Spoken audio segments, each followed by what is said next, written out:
ہر خواب جو ہے اس کو شیئر نہیں کرنا چاہیے کسی کے ساتھ، اور بالخصوص جو برا خواب ہوتا ہے۔ حضور نبی کریم صلی اللہ علیہ وسلم کی بارگاہ میں ایک صحابی حاضر ہوئے اور رسول اللہ صلی اللہ علیہ وسلم سے عرض کی، یا رسول اللہ صلی اللہ علیہ وسلم رأیت فی المنام کأن رأسی قوتیہ، عرض کی یا رسول اللہ میں نے رات کو خواب دیکھا ہے اور دیکھا میں نے یہ ہے کہ میرا سر کاٹ دیا گیا ہے، کأن رأسی قوتیہ، میرا سر کاٹ دیا گیا ہے۔ فضحک النبی صلی اللہ علیہ وسلم، حضور نبی کریم صلی اللہ علیہ وسلم نے جب یہ خواب سنا تو سرکار مسکرانے لگے، اور اذا لعب الشیطان بأحدکم فی منامہ فلا یحدث بہ الناس، حضور نے ارشاد فرمایا کہ تم میں سے، پھر آگے پہلے مسکرایا اور پھر ارشاد فرمایا میرے صحابی، تم میں سے یعنی سب میں سے جس کسی کو بھی ایسا خواب آئے کہ جس میں شیطان اس کے ساتھ کھیل رہا ہو، کھیل سے مطلب یہی ہے کہ یعنی بری چیز اس کو دکھائے جو اس کو پسند نہ ہو، کہ وہ کسی کا قتل دیکھ لے، اپنا قتل دیکھ لے، اپنے مال کا نقصان دیکھ لے، اپنی جان کا نقصان دیکھ لے، اپنے رشتہ داروں میں کسی کا نقصان دیکھ لے، اذا لعب الشیطان، حضور نے ارشاد فرمایا فلا یحدث بہ الناس، تو تم نے پھر یہ کسی کے ساتھ آگے بیان نہیں کرنا، کسی کو تم نے یہ خواب سنانا نہیں ہے۔ کیوں؟ اب اس کے اندر بھی بڑی حکمتیں ہیں خواب سنانے کے اندر۔ اب یہ منع کیوں کیا گیا کہ برا خواب سنانا کسی کو نہیں ہے، کسی سے جا کے تعبیر نہیں پوچھنی؟ وجہ یہ تھی کہ تعبیر جب کسی سے پوچھتا ہے نا، مثال کے طور پر آپ کسی کو کوئی خواب آ گیا تو آپ کہتے ہیں کہ میرا اتنا نقصان ہو گیا ہے، آپ کسی کے پاس چلے جاتے ہیں کہتے ہیں یار میرا اتنا نقصان ہو گیا، میں نے خواب میں دیکھا ہے۔ اب وہ جو تعبیر کرے گا نا، وہ کہے گا تمہارا اس وجہ سے نقصان ہو گیا، تمہیں اتنے دن بعد نقصان ہوگا، تم یہ کرو گے وہ کرو گے، یہ ساری جو باتیں ہیں نا، اب اس کی باتیں آپ کے ذہن پر سوار ہو جائیں گی، ذہن پر سوار ہو جائیں گی، اور آپ کا ذہن بن جائے گا کہ اب میرا نقصان ہونا ہی ہونا ہے، آپ کو ٹینشن بن جائے گی، دماغ کا بوجھ بن جائے گا، طبیعت بوجھل رہے گی کہ میرا نقصان ہونا ہی ہونا ہے۔ جب ایسی طبیعت ہوگی پھر بندے کی طبیعت کے اندر پریشانی آئے گی۔ تو اس وجہ سے فرمایا گیا کہ کسی کے ساتھ اس کو شیئر ہی نہ کرو،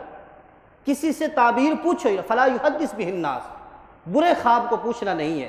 اور حضور نے ارشاد فرمایا الرؤیۃ الصالحۃ من اللہ، اچھا خواب اللہ کی طرف سے ہوتا ہے، اور فرمایا والحلم من الشیطان، اور برا خواب شیطان کی طرف سے ہوتا ہے، اور فرمایا فاذا رأى احدکم ما یحب،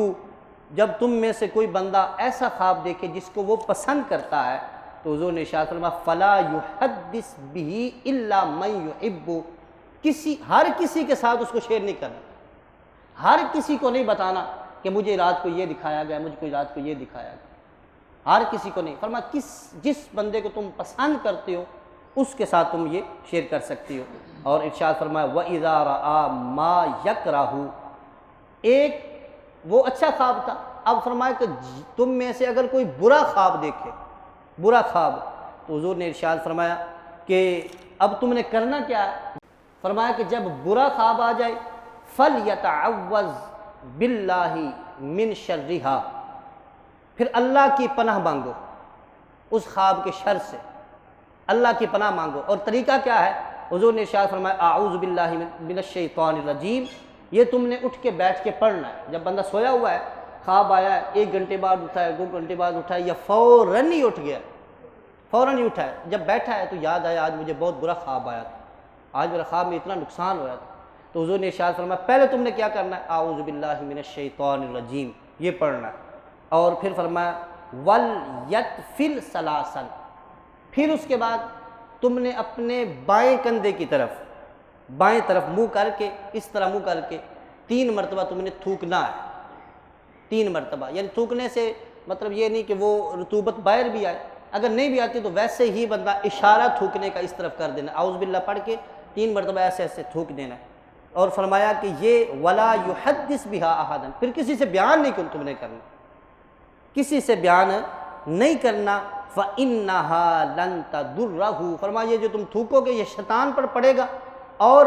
جتنا بھی برا خواب ہوا فرمایا اللہ کے فضل سے تم اس کے شر سے محفوظ ہو جاؤ گے، تمہیں کسی قسم کا کوئی نقصان نہیں ہوگا۔ اب یہ طریقہ حضور ارشاد فرما رہے ہیں کہ برا خواب تم نے دیکھا ہے تو تم نے ایسے کرنا ہے،